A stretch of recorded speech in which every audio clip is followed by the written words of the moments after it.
Perkenalkan, nama saya Gestuti Raji. Saya dari program studi Pendidikan Bahasa Inggris semester 3. Saya akan membahas tentang kerangka literasi digital. Kerangka literasi digital. Kerangka literasi digital adalah kemampuan menggunakan teknologi informasi dan komunikasi untuk menemukan, mengevaluasi, memanfaatkan, membuat, dan mengkomunikasikan konten atau informasi dengan kecakapan kognitif maupun teknikal.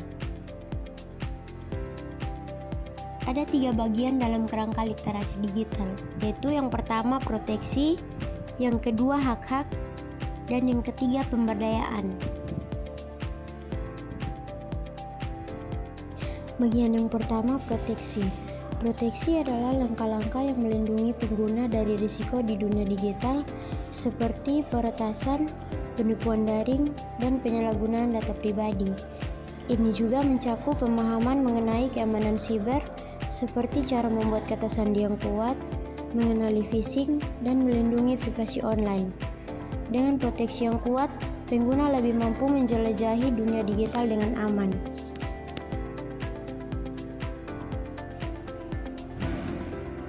Bagian yang kedua, hak-hak. Hak-hak melibatkan pemahaman akan hak asasi pengguna di dunia digital seperti hak atas privasi, hak atas informasi, dan kebebasan berekspresi secara bertanggung jawab. Memahami hak-hak ini memungkinkan pengguna untuk menyadari hak dan kewajiban mereka serta menjaga etika dalam berinteraksi secara digital. Ini juga mencakup pemahaman tentang undang-undang terkait pengguna internet dan teknologi.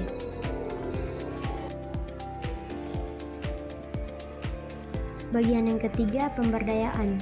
Pemberdayaan berfokus pada peningkatan kemampuan dan kepercayaan diri pengguna untuk memanfaatkan teknologi digital secara optimal. Ini mencakup keterampilan dalam mencari informasi yang akurat, berkolaborasi secara daring, membuat konten digital, dan berpikir kritis dalam menyaring informasi. Pemberdayaan memberi pengguna kemampuan untuk berpartisipasi aktif dan produktif dalam dunia digital, serta mengambil keputusan yang cerdas terkait teknologi.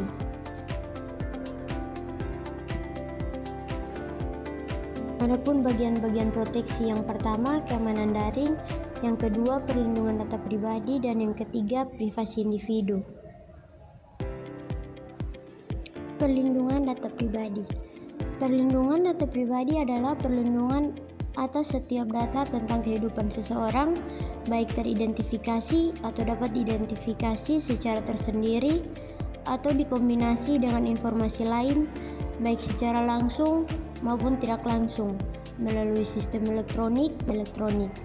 Contoh data pribadi yaitu nomor ponsel, nomor rekening, tanggal lahir, nama orang tua, alamat, serta riwayat kesehatan. Adapun tujuan perlindungan data pribadi yaitu yang pertama privasi individu.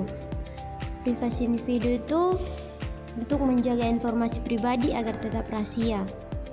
Yang kedua, pencegahan identitas palsu, yaitu mencegah penyalahgunaan data pribadi untuk tujuan identitas palsu atau penipuan.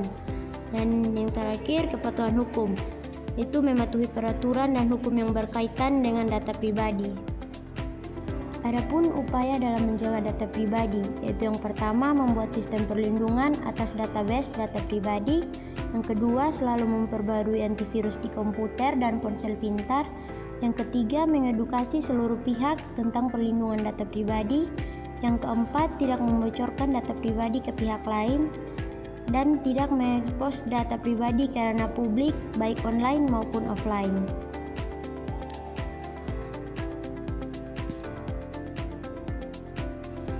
Pentingnya perlindungan data pribadi. Melindungi data pribadi penting dikarenakan melibatkan privasi, keamanan finansial, dan menghindari penyalahgunaan informasi. Data pribadi yang aman juga mencegah pencurian identitas dan potensi eksploitasi.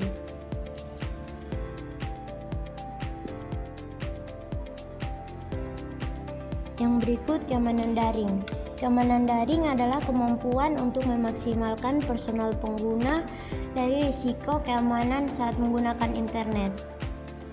Meliputi juga perlindungan diri dari kejahatan komputer secara umum.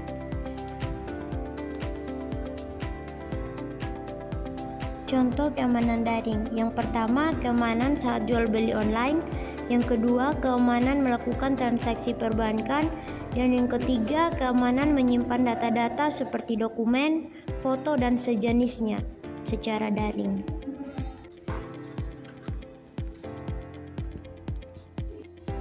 Adapun upaya dalam menjaga keamanan daring. Yang pertama, selalu menggunakan antivirus di komputer dan ponsel pintar. Yang kedua, menggunakan password yang sulit diduga. Yang ketiga, tidak mengunduh sembarangan aplikasi, terutama yang bersifat bajakan. Yang keempat, perbaharui selalu software yang dipakai dan menghindari sembarangan mengklik setuju atau oke di web atau aplikasi tertentu tanpa membaca lebih dulu.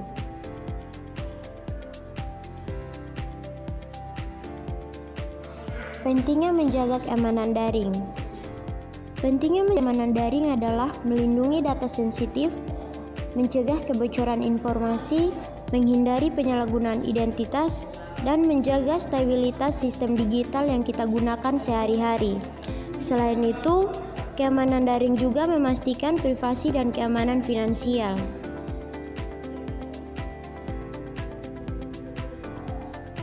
Selanjutnya, privasi individu.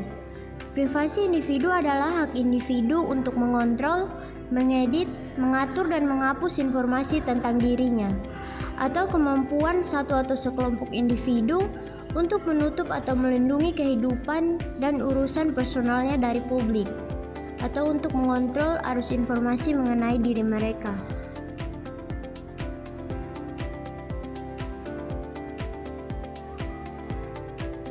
Adapun contoh privasi individu, yang pertama, tidak mengekspos ideologi atau keyakinan.